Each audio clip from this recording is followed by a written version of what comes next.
起来看位伫落水溪旧的行水区哦，有一个1公斤半的空地，本地哦拢是粪扫，是真垃圾。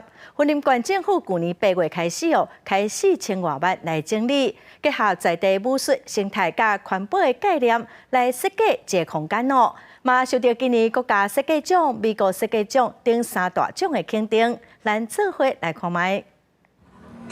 西丽生活武树公园，四周围拢种满各种花草甲树仔。伫公园中心有生态池、宽横步道等等。这块面积1.5公顷的公园，伫咧芦水溪的巨型水区，原本是坑废弃物的所在。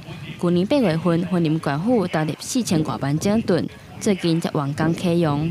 广植了大量的一个植栽哈，那包括一些建材也使用了一些再生的一些材质，来符合目前的一个环保需求啊。那而且整个园区的一个设计也得到美国 Muse 的一个大奖的一个设计。让人继续维持，不然一开幕现在是很漂亮，但是没有人维护的话，就是一样，就是可能会被荒废啊。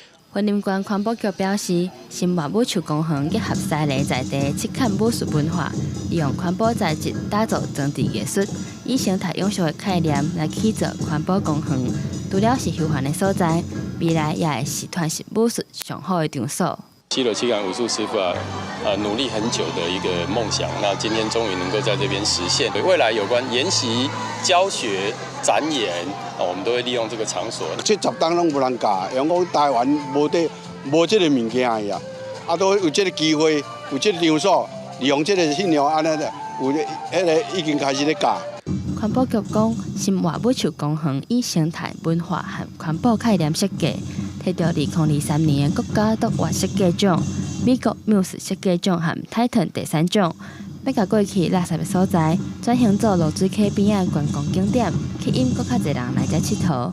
记者王雄云林报道。